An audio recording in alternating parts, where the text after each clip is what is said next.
어니스트 해밍웨이 디 에센셜. 어니스트 해밍웨이 지음, 김욱동 옮김. 프랜시스 매코머의 짧지만 행복한 생애. 해밍웨이 스스로 자신의 최고 걸작 단편이라고 평한 작품. 행복의 그림자라고는 찾으려야 찾을 수 없는 프랜시스 매코머의 삶이 왜 가장 행복할까?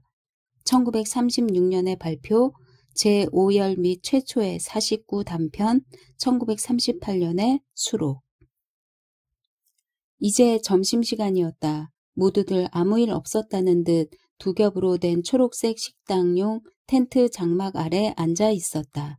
라임 주스를 들겠나 레몬 스쿼시를 들겠나? 매코머가 물었다. 김리스로 하겠습니다. 로버트 윌슨이 대답했다. 나도 김리스로 할래요. 뭘 좀 마셔야겠어요. 매코머의 아내가 말했다. 아무래도 그게 좋을 것 같군. 매코머도 맞장구 쳤다. 김릿 3잔 만들라고 해. 식당에서 일하는 소녀는 벌써 준비에 들어가 냉각용 가죽 주머니에서 술병을 꺼냈다. 텐트의 그늘을 들이우는 나무 사이로 바람이 불어왔고 그 아래 가죽 주머니는 땀이라도 흘린 듯 흠뻑 젖어 있었다. 저 사람들에게는 얼마나 주면 될까? 매코머가 물었다. 1파운드면 충분할 겁니다. 공연히 버릇을 나쁘게 들일 필요는 없으니까요. 추장이 나눠줄까? 물론이죠. 프랜시스 매코머는 30분 전에 요리사, 심부름하는 소년들, 가죽 벗기는 사나이, 짐꾼들의 팔과 어깨 위에 올라타 의기양양하게 캠프 끝에서 텐트까지 왔던 것이다. 엽총을 운반하는 사람들은 이 시위 행렬에는 참가하지 않았다. 원주민 소년들이 그를 텐트 문 앞에 내려놓았을 때 그는 그들과 일일이 악수를 나누고 축하를 받고 난 뒤 텐트 안으로 들어가서 침대에 앉아 아내가 오기를 기다렸다. 아내는 들어왔지만 그에게 아무 말도 걸지 않았다. 그는 곧 밖으로 나가 휴대용 세면대에서 세수를 하고 식당 텐트로 건너가 서늘하게 바람이 부는 그늘 아래 안락한 캔버스 의자에 앉았다. 드디어 사자를 잡았네요. 그것도 굉장한 놈을 말입니다. 로버트 윌슨이 그에게 말했다. 매코머 부인은 윌슨은 힐끗 쳐다보았다. 대단한 미인으로 아직도 미모와 사회적 지위를 유지하고 있는 여자였다. 5년 전 그녀는 자신이 한 번도 사용해 본 적 없는 화장품을 자기 사진과 함께 보증해준 광고 대가로 $5,000를 받은 일이 있었다. 그녀가 프랜시스 매코머와 결혼한 지는 10년 하고도 1년이 되었다. 아주 굉장한 사자였지? 매코머가 말했다. 그제야 그의 아내가 남편을 바라다 보았다. 그녀는 마치 두 사내를 처음 보는 듯이 쳐다보았다. 여자는 사내 중 한 사람, 즉 백인 수렵가 윌슨을 여태까지 한 번도 똑똑히 쳐다본 일이 없었다.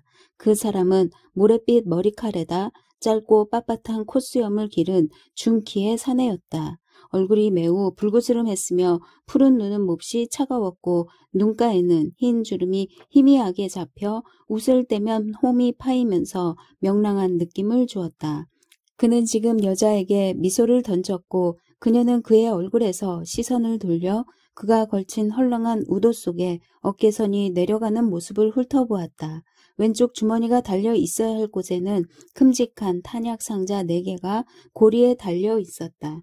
햇볕에 탄 큼직한 갈색 손이며 낡은 바지며 흑투성이 장화를 살피고 나서 다시 시선을 불그스레한 얼굴로 돌렸다. 햇볕에 탄 불그스레한 얼굴은 지금 텐트 기둥 못에 걸려있는 그의 스테슨 모자가 만들어 놓은 둥글고 하얀 선에서 끝나고 있었다. 자, 그럼 사자를 위해 건배. 로버트 윌슨이 말했다. 그는 또다시 여자에게 미소를 던졌지만 그녀는 미소도 짓지 않은 채 호기심 어린 표정으로 남편을 쳐다보고만 있었다. 프랜시스 매코머는 매우 키가 큰 사람으로 뼈대는 그렇게 크지 않아도 체격이 아주 당당했다. 얼굴은 거무스름하고 머리칼은 노잡이처럼 짧았으며 입술은 조금 엷은 편으로 누가 봐도 미남이라 할 만했다. 매코머는 윌슨이 입은 것과 같은 종류의 사파리 복장이었지만 윌슨의 옷보다는 새 것이었다. 35살인 매코머는 체력을 잘 유지했으며 코트에서 하는 게임을 잘하고 낚시질에서도 큰 고기를 낚았다. 하지만 바로 조금 전에는 여러 사람 앞에서 그만 겁쟁이의 모습을 드러내고 말았다. 사자를 위해 건배. 당신 도움에 대해서는 뭐라고 고마워해야 할지 모르겠군. 그가 말했다. 그의 아내 마거릿은 남편에게서 눈을 돌려 다시 윌슨을 바라보았다. 사자 얘기는 이제 그만하는 게 어때요? 여자가 말했다. 윌슨이 미소를 띠지 않고 여자 쪽을 건너다 보자 이번에는 여자 쪽에서 그에게 미소를 던졌다. 오늘은 참 이상한 날이었어요. 여자가 말했다. 그런데 한낮에는 텐트 안에서도 모자를 써야 하지 않나요? 당신이 그렇게 말하지 않았던가요? 쓰는 게 좋겠죠. 윌슨이 대답했다. 얼굴이 정말 붉군요, 윌슨 씨. 이렇게 말하고 그녀는 다시 미소를 지었다. 술 때문이죠. 윌슨이 말했다. 난 그렇게 생각하지 않는데요. 프랜시스는 술을 엄청나게 많이 마시는데도 얼굴이 조금도 붉어지지 않거든요. 나도 오늘은 붉어졌어. 매코머가 농담조로 말했다. 아니요, 오늘은 내 얼굴이 붉어졌어요. 하지만 윌슨 씨 얼굴은 언제나 붉잖아요. 마거릿이 말했다. 아마 인종이 다른가 보죠. 하지만 이 잘생긴 얼굴을 계속 화제로 삼고 싶은 건 아니겠죠? 이제 막 얘기를 꺼냈을 뿐인걸요. 어쨌든 그만두죠. 윌슨이 말했다. 얘기가 점점 까다로워지네요. 마거릿이 말했다. 바보처럼 굴지 마, 마것. 그녀의 남편이 말했다. 별로 까다로워질 것도 없죠. 굉장히 멋진 사자를 잡았다 뿐이니까. 윌슨이 말했다. 마거릿은 두 사내를 쳐다보았고 두 사내는 그녀가 울먹이고 있는 걸 알아차렸다. 윌슨은 아까부터 그녀가 울지 않을까 생각하면서 그것을 두려워하고 있었다. 매코머는 두려워하는 기색이 전혀 없었다. 그런 일만 일어나지 않았더라면, 정말 그런 일이 일어나지 않았더라면 좋았을 텐데. 그녀는 이렇게 말하고는 자기 텐트로 가버렸다. 울음소리를 내지는 않았지만 입고 있는 햇볕 차단용 장밋빛 셔츠 밑에서 두 어깨가 들먹거리는 것이 보였다. 여자들은 쉽게 흥분하죠. 그리 대단한 일은 아닙니다. 신경이 날카로워지면 그러는 데다 또 이런저런 일 때문에 그러죠. 윌슨이 키 큰 사내에게 말했다. 그렇지 않아. 나도 앞으로 일생 동안 그 일 때문에 고민할 것 같은데. 매코머가 대꾸했다. 말도 안 되는 소리입니다. 위스키나 한 잔 드시죠. 그리고 모두 잊어버리십시오. 어쨌든 그 일은 그렇게 중요한 게 아니니까요. 윌슨이 말했다. 잊어버리려고 애는 써보지. 하지만 당신이 나를 위해 해준 일은 잊지 못할 거요. 매코머가 말했다. 그건 아무것도 아닙니다. 대단치도 않은 일이에요. 윌슨이 말했다.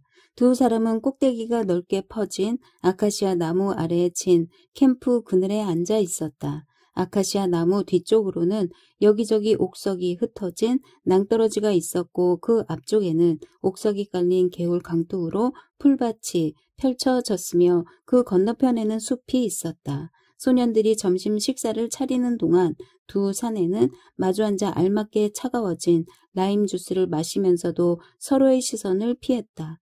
윌슨은 소년들도 지금은 그 일에 대해 다 안다는 것을 알아차릴 수 있었다. 매코머를 시중 드는 소년이 테이블에 접시를 올려놓으면서 호기심 어린 눈으로 주인을 살피자 윌슨은 스와힐리어로 소년을 나무랐다. 그러자 소년은 무표정한 얼굴로 자리를 떴다. 지금 뭐라고 했나? 매코머가 물었다. 아무것도 아닙니다. 정신 바짝 차리지 않으면 10대 때쯤 때려주겠다고 했죠. 그게 무슨 말이야? 매질을 한단 말인가? 물론 그건 불법이죠. 벌금을 물게 되어 있습니다. 당신 지금도 원주민을 때리나? 물론이죠. 원주민들도 불평하고 싶으면 얼마든지 소동을 일으킬 수 있어요. 하지만 안 하죠. 벌금보다는 매를 더 좋아하거든요. 참 이상도 하군. 매코모가 말했다. 이상할 것 없습니다. 선생님 같으면 어느 쪽을 택하겠습니까? 매를 맞겠습니까? 아니면 급료를 안 받겠습니까? 윌슨이 물었다. 그렇게 묻고 나니 어색하게 느껴졌고 그래서 윌슨은 매코머가 대답하기 전에 먼저 말을 이었다. 우리도 어떤 의미에선 이런저런 식으로 날마다 매를 맞는 셈이죠. 이 말로도 그다지 신통치 않았다. 제기랄, 내가 뭐 중재하는 사람이라도 되나? 하고 그는 생각했다. 그렇지, 우리도 매를 맞고 있는 셈이지. 매코머는 여전히 그를 쳐다보지도 않은 채 맞장구 쳤다. 그놈의 사자일 때문에 정말 골치 아파? 더 이상 소문이 퍼지지 말아야 하는데 누구 귀엔들 안 들어가겠어? 설마 내가 마사이가 클럽에서 그 이야기를 할까봐 그럽니까? 밀스는 쌀쌀맞게 상대편을 쳐다보았다. 미처 생각도 못한 일이었다. 그러고 보니 이 친구는 난잡한 데다 지독한 겁쟁이로군 하고 그는 생각했다. 나는 오늘까지 오히려 이 사내에게 호감을 갖고 있었는데 말이야. 어떻게 하면 미국인을 제대로 이해할 수 있을까? 천만에요. 난 직업 사냥꾼이요. 우린 손님 일에 대해 이러쿵저러쿵 떠벌리지 않습니다. 그 점만은 안심하셔도 좋습니다. 하지만 소문을 퍼뜨리지 말라고 요구하는 건 그리 좋은 모양새가 아닌 것 같군요. 윌슨이 말했다. 윌슨은 친구처럼 가깝게 구는 건 이제 그만두는 게 속 편하겠다고 판단했다. 그렇게 되면 혼자서 식사하고 식사하면서 책도 읽을 수 있을 것이다. 그들은 그들끼리 식사하고 말이다. 그는 그들과 원정 수렵을 하면서 매우 형식적인 격식, 프랑스인들은 이걸 뭐라고 하더라? 기품 있는 배려라고 하던가? 를 차려 안내할 것이고 그 편이 이런 감정 소모를 겪는 것보다는 훨씬 속이 편할 것이다. 그에게 모욕을 주어 깨끗이 헤어지자 그렇게 되면 식사를 하면서 책도 읽을 수 있을 것이고 그들의 위스키도 계속 마실 수 있지 않겠는가. 이것은 수렵 여행이 제대로 돌아가지 않을 때 쓰는 표현이었다. 다른 백인 수렵 안내인을 우연히 만나 그래 재미가 어떠시오? 라고 물었을 때 상대편이 아 여전히 그자들의 위스키를 마시고 있다네? 라고 대답하면 그것만으로 모든 일이 엉망이라는 것을 알 수 있었다. 미안하이. 매코머는 이렇게 말한 뒤 중년이 된 지금까지도 아직 앳된 티가 남아있는 미국인 특유의 얼굴로 그를 쳐다보았다. 윌슨은 매코머의 선원처럼 짧게 깎은 머리칼이며 조금 음흉스럽기는 하지만 호감을 주는 눈이며 균형 잡힌 코며 엷은 입술이며 잘생긴 턱을 바라보았다. 그것까지는 미처 깨닫지 못했군. 세상에는 이렇게 알지 못하는 일들이 수두룩하다니까. 그렇다면 어떻게 해야 하나 하고 윌슨은 생각했다. 그는 한시라도 빨리 깨끗이 손을 씻을 마음의 준비를 하고 있었다. 그런데 이 거지 같은 친구는 방금 자기를 모욕하고서도 이러니 저러니 변명만 늘어놓고 있지 않은가. 그래서 윌슨은 다시 건드려 보았다. 내가 소문이라도 낼까봐 걱정할 필요는 없어요. 그가 말했다. 나도 입에 풀칠은 해야 하니까요. 아시겠지만 아프리카에선 어떤 여자도 사자를 보면 놓치는 법이 없고 어떤 백인 남자도 도망치는 법이 없습니다. 그런데도 난 토끼처럼 도망쳐버렸지. 매코모가 대꾸했다. 이렇게 대꾸하는 인간은 도대체 어떻게 다뤄야 하는 거지? 하고 윌슨은 생각했다. 윌슨은 생기 없고 기관총 사수 같은 푸른 눈동자로 매코모를 쳐다보았다. 그러자 상대편은 그에게 미소를 지어 보였다. 기분이 상했을 때 그의 눈 표정을 보지 못한 사람이라면 호감을 느낄 만한 미소였다. 어쩌면 물소를 잡을 때 만회할 수 있을지도 모르겠군. 다음번엔 물소 사냥을 하기로 했지? 그가 물었다. 원하시면 내일 아침에라도 하죠. 윌슨이 대답했다. 어쩌면 그가 잘못 생각하는 것일지도 모른다. 이런 식으로 확실히 해결할 수도 있는데 그러니 미국인에 대해선 이러쿵저러쿵 한 가지도 확실히 말할 수 없는 노릇 아닌가. 그는 또다시 완전히 매코머 편이 되고 말았다. 만약 오늘 아침 일을 잊을 수만 있다면 말이다. 그러나 물론 잊을 수 없었다. 오늘 아침의 그 사건은 그들이 이곳에 사냥 온 것만큼이나 꼴불견이었다. 맵사힙이 나오십니다. 그가 말했다. 그 여자는 원기를 회복한 듯이 산뜻하고 쾌활하고 매우 우아한 모습으로 텐트에서 걸어 나오고 있었다. 어디 하나 흠잡을 데 없는 온전한 달걀형의 얼굴로 너무 완벽해서 바보가 아닌지 생각될 정도였다. 하지만 저 여자는 바보가 아니지. 그럼 전혀 바보가 아니고 말고 하고 윌슨은 생각했다. 얼굴이 붉은 미나 윌슨 씨는 안녕하신가요? 당신은 기분이 나아졌어요. 내 진주 같은 프랜시스? 아, 많이 나아졌어. 매코모가 대답했다. 나도 모든 일을 다 잊고 왔어요. 그녀가 테이블 앞에 앉으면서 말했다. 프랜시스가 사자 잡는 솜씨가 훌륭하든 어떻든 그게 뭐 그리 대단한 일이에요? 사냥은 그의 직업이 아니잖아요. 그거야 윌슨 씨의 직업이죠. 윌슨 씨는 정말 무엇이든 잡을 수 있어요. 당신은 무슨 짐승이든 다 잡을 수 있는 거죠? 아, 그럼요. 무엇이든 다 잡을 수 있죠. 무엇이든 종류를 가리지 않고 잡습니다. 윌슨이 대답했다. 이런 여자들은 세상에서 가장 매정하지 하고 그는 생각했다. 가장 매정한 데다 잔인하기 이를 데 없고 가장 탐욕스러우면서 가장 매혹적이지. 이런 여자들이 매정해지면 상대편 남자들은 부드러워지거나 신경이 산산이 부서지고 말거든. 혹시 이런 여자들은 자기 마음대로 다룰 수 있는 남자들을 고르는 게 아닐까? 결혼할 당시 나이로는 그렇게 많은 걸 알 수 없었을 텐데 하고 그는 생각했다. 지금 자기 앞에 있는 매력적인 여성을 보며 그는 지금까지 미국 여성들에 대해 경험을 쌓아두길 잘했다고 생각했다. 내일 아침에 물소를 잡으러 갈 겁니다. 그가 그녀에게 말했다. 나도 갈래요. 그녀가 말했다. 아니, 부인은 안 됩니다. 아니에요, 갈 거예요. 프랜시스, 가면 안 되나요? 캠프에 그냥 남지 그래? 무슨 일이 있어도 가야 해요. 무슨 일이 있어도 오늘처럼 뭔가를 놓치고 싶지는 않으니까요. 그녀가 대답했다.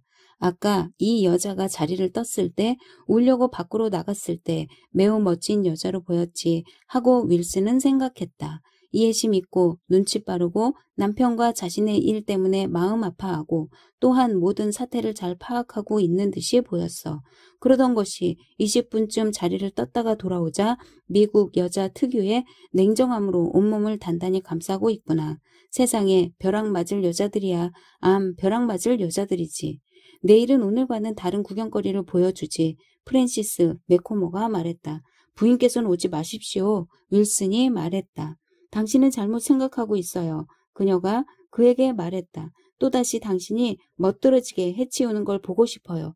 오늘 아침에 당신은 아주 그만이었어요. 내 말은 짐승의 대가리를 날려버리는 게 멋있다고 할 수 있다면 말이에요. 점심이 나오는군요. 부인께선 기분이 아주 좋으시죠? 윌슨이 말했다. 그럼요. 우울하려고 여기까지 온 건 아니니까요. 하기야 지금까진 지루하지 않았죠. 윌슨이 말했다. 시냇물에 잠겨있는 옥석과 그 건너편 나무들이 우거진 높은 강둑을 바라보니 아침 일이 다시 생각났다. 아, 그럼요. 참 재미있었지요. 내일도 그럴 거예요. 내일이 오기를 얼마나 애타게 기다리고 있는지 당신은 모르실 거예요. 여자가 말했다. 지금 요리사가 드린 것은 일런드 영양 고기입니다. 윌슨이 설명했다. 소처럼 생겨서는 산토끼처럼 껑충 뛰는 동물 말인가요? 그렇게 묘사할 수도 있겠군요. 윌슨이 대답했다. 고기 맛이 썩 좋군. 맥코모가 말했다. 프랜시스, 당신이 잡은 건가요? 그녀가 물었다. 그럼 이 짐승은 별로 위험하진 않겠네요. 위에서 덤벼들지만 않으면 그렇죠. 윌슨이 그녀에게 대답했다. 그거 참 반가운 얘기군요. 쓸데없는 소리는 좀 그만두는 게 어때, 마것? 맥코모가 일런드 영양 고기 스테이크를 자르고 그 고기 조각에 꽂은 포크를 뒤집어 그 위에 으깬 감자와 그레이비 소스와 당근을 얹으며 말했다. 네, 그만두기로 하죠. 당신 말씨가 하도 예쁘니. 여자가 대꾸했다. 오늘 저녁엔 사자를 위해 샴페인이나 마시기로 하죠. 대낮에는 좀 더우니 말이요. 윌슨이 제안했다. 아, 그 사자 말이죠. 사자를 까맣게 잊고 있었네요. 마거릿이 내뱉었다. 그래, 지금 이 여자는 남편을 호되게 다루고 있구나 하고 로버트 윌슨은 생각했다. 아니면 한바탕 좋은 구경거리라도 만들 속셈인가? 자기 남편이 지독한 겁쟁이라는 사실을 알게 될 때 여자들은 대체 어떤 태도를 취할까? 이 여자는 지독하게 잔인하다. 하지만 여자들은 대체로 잔인하거든.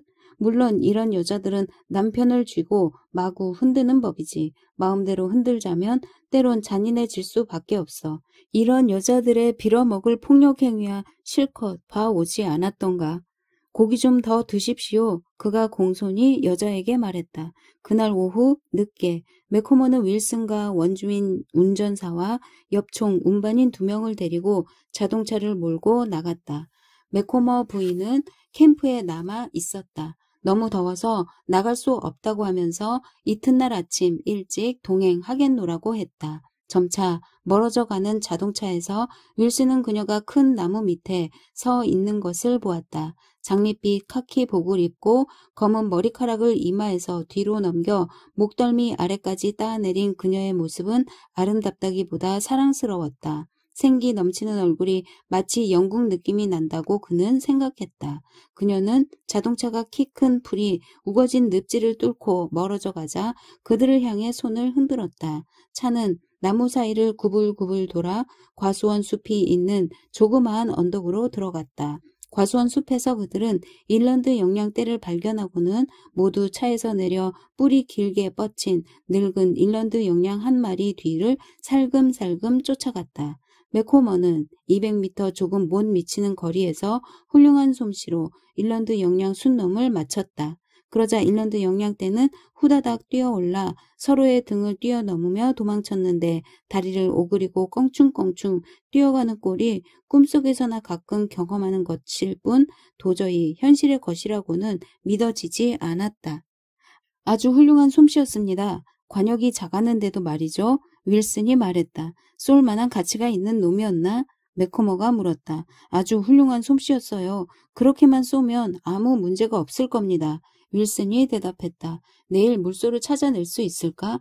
그럴 가능성이 큽니다. 놈들은 아침 일찍 물 먹으러 나오거든요. 운이 좋으면 넓은 들판에서 잡을 수도 있어요. 사자 사냥이를 깨끗이 씻어 버리고 싶군. 그런 실수를 저지르는 걸 아내가 본다면 기분이 썩 좋진 않을 거야. 매코모가 말했다. 아내가 있건 없건 그 일이 소문으로 퍼져나가건 말건 나로서는 그런 것보다는 그런 실수를 했다는 사실 자체에 훨씬 불쾌감을 느낄 텐데 하고 윌슨은 생각했다. 그러나 그는 자신의 생각을 입 밖에 내지 않았다. 나 같으면 그 일에 대해선 더 이상 생각하지 않을 겁니다. 누구라도 사자를 처음 만나면 당황할 테니까요. 다 지나간 일이죠. 그러나 그날 밤 저녁 식사를 마친 뒤 잠자리에 들기 전에 모닥불 옆에서 위스키 소다를 마시고 모기장을 친 침대에 드러누워 밤의 정적에 귀를 기울이고 있던 프랜시스 매코머에게는 그 일이 완전히 끝난 것이 아니었다. 끝난 것도 아니었을 뿐더러 시작한 것도 아니었다. 어떤 부분은 씻을 수 없을 만큼 돋보이는 채 그 일은 일어났던 그대로 남아있었다. 그래서 그는 비참한 마음으로 그 일을 부끄럽게 떠올렸다. 아니, 부끄러움 이상으로 싸늘하고 공허한 공포감을 온 몸으로 느꼈다. 한때는 자신만만하던 자리에 두려움이 마치 차고도 끈적한 텅 빈 동굴처럼 그대로 남아 메스꺼움이 올라왔다. 그런 느낌이 지금까지도 그에게 그대로 남아 있었던 것이다. 사건은 전날 밤 프랜시스가 잠에서 깨어 강상류 어디선가 사자가 울부짖는 소리를 들으면서 시작되었다.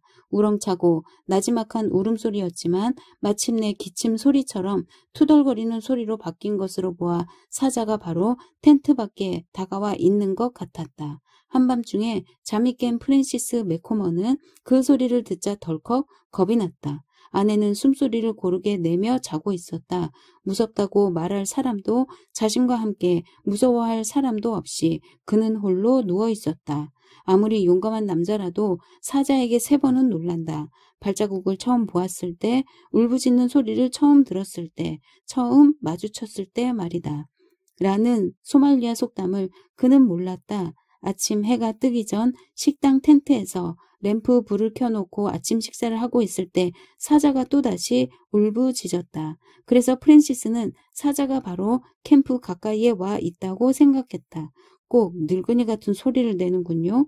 저놈이 기침하는 소리를 들어보십시오. 로버트 윌슨이 훈제 청어와 커피에서 얼굴을 들며 말했다. 바로 가까이에 와 있는 거요? 시내가 상류로 1.5km쯤 떨어진 곳에 있을 겁니다. 한번 가서 볼 수 있을까? 보러 가죠. 울부짖는 소리가 이렇게 멀리까지 들리나? 마치 캠프 안에 들어와 있는 것 같군. 굉장히 멀리까지 들리죠. 어떻게 이렇게 멀리까지 들리는지 신기할 정도입니다. 총을 쏴서 잡을 만한 놈이라면 좋겠군요. 애들 말로는 이 근처에 아주 큰 놈이 하나 있다고 하던데요. 로버트 윌슨이 말했다. 쏜다면 어디를 겨냥해야 쓰러뜨릴 수 있나? 매코모가 물었다. 어깨죠. 맞힐 수만 있다면 목도 좋습니다. 골격을 쌓아야만 해요. 그래야만 뻗게 할 수가 있거든요. 제대로 겨냥할 수 있길 바랄 뿐이야. 매코모가 대꾸했다. 잘 쏘시잖아요. 시간을 넉넉히 잡아요. 놈을 확실히 잘 겨눠야 합니다. 중요한 건 첫 발을 잘 맞히느냐 하는 거죠. 윌슨이 그에게 설명했다. 거리는 어느 정도면 될까? 그건 알 수 없어요. 사자에 달렸다고 봐야죠. 충분히 가까이 다가올 때까지는 절대로 쏘면 안 됩니다. 한 100m 이내까지 말인가? 매코모가 물었다. 윌슨은 재빨리 그를 쳐다보았다. 100m 정도면 괜찮습니다. 그보다 가까이 끌어들이면 더 좋고요. 그 이상 떨어진 데선 아예 쏘지 않는 편이 좋습니다. 100m가 알맞은 거리죠. 그 거리에서는 어디라도 맞힐 수 있을 테니 말입니다. 부인께서 나오시는군요. 안녕히 주무셨어요? 저 사자를 잡으러 가는 거예요? 그녀가 물었다. 부인께서 아침 식사를 마치시는 대로 곧 떠나기로 하죠. 윌슨이 대답했다. 그래, 기분은 좀 어떻습니까? 더할 나위 없이 좋아요. 벌써 신바람이 나네요. 그녀가 대답했다. 준비가 다 됐는지 잠깐 나가보겠습니다. 윌슨이 나갔다. 그가 나갈 때 사자가 또 다시 울부짖었다. 시끄러운 거지 같은 놈, 끽소리도 못하게 해줄 테다. 윌슨이 말했다. 무슨 일이에요, 프랜시스? 아내가 그에게 물었다. 아무것도 아니야. 매코모가 대답했다. 아니, 좀 이상해요. 뭐 걱정되는 거 있나요? 그녀가 물었다. 아무것도 아니래도 그가 대꾸했다. 말 좀 해보세요. 어디 몸이 불편한 데라도 있어요? 여자는 그를 쳐다보았다. 저 망할 놈의 울음소리 때문이야. 저놈이 밤새도록 으르렁거렸어. 그가 대답했다. 그럼 왜 나를 깨우지 않았어요? 그 소리를 듣고 싶었는데. 여자가 말했다. 저 망할 놈을 잡고 말겠어. 매코모가 비참한 표정으로 내뱉었다. 그래야죠. 당신 여기까지 온 것도 그 때문이잖아요. 그렇지. 하지만 어쩐지 초조해지는군. 저놈의 울음소리를 들으면 신경이 날카로워진단 말이야. 그렇다면 윌슨 씨 말대로 그놈을 죽여 끽소리도 내지 못하게 해버려요. 그래야지. 여보. 그런데 말이야 쉽지. 안 그래? 프랜시스 매코모가 물었다. 설마 겁먹은 건 아니겠죠? 물론 아니지. 하지만 밤새도록 으르렁거리는 소리를 듣고 나니 신경이 날카로워졌어. 당신은 그놈을 보기 좋게 잡을 거예요. 그러리라 믿어요. 어서 그 광경을 보고 싶어요. 그녀가 말했다. 어서 아침 식사를 하고 같이 떠납시다. 아직 날이 밝지도 않았어요. 이 시간에 사냥이라니 말도 안 돼요. 그녀가 말했다. 바로 그때 사자는 가슴속 깊은 곳에서 우러나오는 듯한 소리로 울부짖다가 갑자기 공기를 뒤흔들듯이 목구멍을 울리며 점점 높이 떠는 소리를 내더니 마침내 한숨과 가슴속에서 우러나오는 묵직한 신음소리로 잦아들었다. 바로 옆에 와 있는 것 같아요. 매코모의 아내가 말했다. 빌어먹을 저 지긋지긋한 소리 정말 듣기 싫군. 매코모가 말했다. 아주 인상적인데요. 인상적이지 몸서리 쳐질 정도로. 그때 로버트 윌슨이 총신이 짧고 구경이 상당히 커서 흉측해 보이는 0.505 구경 깁스 엽총을 가지고 벙글벙글 웃으며 돌아왔다. 자, 가시죠. 엽총 운반인이 선생의 스프링필드 엽총과 대형 총을 가지고 갑니다. 차 안에 모든 준비가 되어 있습니다. 총탄은 갖고 있죠? 물론이지. 난 준비가 다 됐어요. 매코모 부인이 말했다. 저 소동을 멈추도록 해야죠. 선생은 앞쪽에 타십시오. 난 부인과 함께 뒤에 타겠습니다. 윌슨이 말했다. 그들은 자동차에 올라타 희뿌연 아침 햇살을 받으며 나무들을 지나 강 상류로 향했다. 매코모는 개머리판을 열고 클립 속에 든 탄환을 확인한 뒤 놀이새를 닫아 안전장치를 했다. 그는 손이 와들와들 떨리는 걸 깨달았다. 그래서 주머니 속에 손을 집어넣어 탄약통이 더 들어있는지 만져보고는 또 손가락을 움직여 우돛 앞쪽 혁대고리에 걸린 탄약통도 더듬었다. 그런 다음 뒤쪽을 돌아보니 문이 없는 상자 모양의 자동차 뒷자리에는 윌슨이 아내와 나란히 앉아 있었고 두 사람 모두 흥분하여 싱글벙글 웃고 있었다. 윌슨이 앞쪽으로 몸을 기울이고 귓속말을 했다. 자, 보십시오. 새들이 내려앉고 있죠. 그놈이 먹이로 잡은 짐승을 내버리고 갔다는 뜻입니다. 개울 건너편 둑 근처 나무 위를 독수리들이 원을 그리며 빙빙 돌다가 수직으로 내려오는 것이 매코모의 눈에 띄었다. 모르긴 몰라도 놈이 아마 물을 마시러 이 근처에 올 겁니다. 보금자리로 돌아가기 전에 말이죠. 잘 감시하십시오. 윌슨이 속삭였다. 그들은 옥석이 깔린 밑바닥까지 깊이 파여있는 개울의 높은 둑을 따라 천천히 자동차를 몰았다. 차는 큰 나무 사이를 굽이굽이 돌면서 달려갔다. 매코모가 건너편 강둑을 지켜보고 있을 때 윌슨이 그의 팔을 꽉 잡았다. 차가 갑자기 멈춰섰다. 저기 있군요. 오른쪽 앞에 말입니다. 어서 차에서 내려서 쏘십시오. 굉장히 멋진 놈입니다. 그의 귓가에 윌슨이 속삭이는 소리가 들렸다. 그제야 매코머의 눈에도 사자가 보였다. 사자는 옆구리를 거의 다 드러낸 채 큼직한 머리통을 쳐들고 서서 그들이 있는 쪽을 돌아보고 있었다. 그들 쪽을 향해 불어오는 이른 아침의 미풍에 사자의 검은 갈기가 보기 좋게 일어나 있었다. 잿빛 아침 햇살을 받으며 묵직한 두 어깨와 미끈하고 굵직한 동체를 드러내고 높은 강둑의 실루엣을 그리며 서 있는 사자는 엄청나게 커 보였다. 거리는 얼마나 되지? 총을 쳐들면서 매코머가 물었다. 70m 조금 넘습니다. 어서 차에서 내려 쏘십시오. 여기서 쏘면 안 되는가? 차에서 쏘면 안 돼요. 어서 빨리 내리십시오. 놈이 온종일 그곳에 서 있진 않을 테니까요. 윌슨이 그의 귀에 대고 속삭이는 소리가 들렸다. 매코머는 앞자리 옆에 달린 굽은 출구의 디딤대를 밟고 땅에 뛰어내렸다.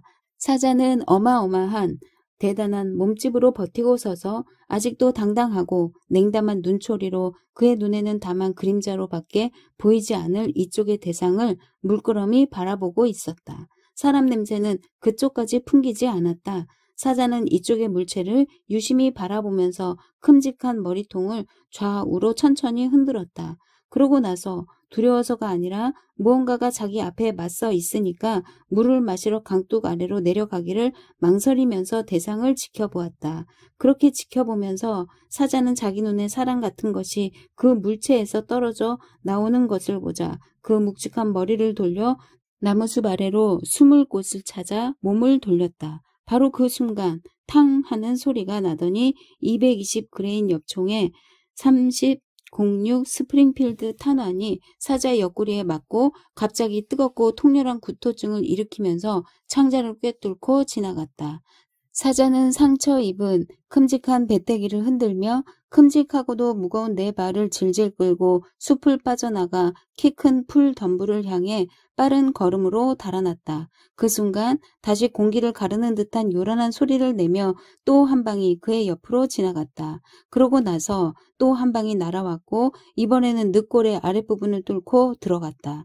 사자의 입안에 갑자기 뜨거운 피가 거품과 함께 솟구쳐 일었다. 사자는 키 큰 풀밭으로 달려 들어갔다. 그곳에서 몸을 숨기고 웅크려 앉아있다가 요란한 소리를 내는 물건을 아주 가까이까지 유인한 뒤 덥석 덤벼들어 그 물건을 쥐고 있는 사람에게 덮칠 생각이었다.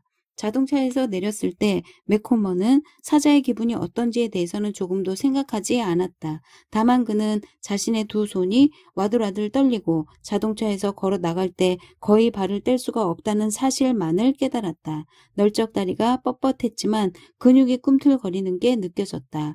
그는 엽총을 들고 사자의 머리와 두 어깨가 만나는 지점을 겨누어 방아쇠를 당겼다. 손가락이 부러질 것처럼 힘껏 당겼지만 아무 일도 일어나지 않았다. 그제야 안전장치를 풀지 않았다는 사실을 알아차렸다. 그는 총을 내려서 안전장치를 풀고 얼어붙은 발을 떼어 간신히 앞쪽으로 한 걸음 내디뎠다. 그때 사자는 그의 그림자가 자동차에서 떨어져 나간 것을 보고 휙 돌아서 재빨리 도망치기 시작했다. 매코머가 총을 쏘자 총탄이 쿡 하고 정통으로 들어맞는 소리가 들렸는데도 사자는 계속해서 달렸다.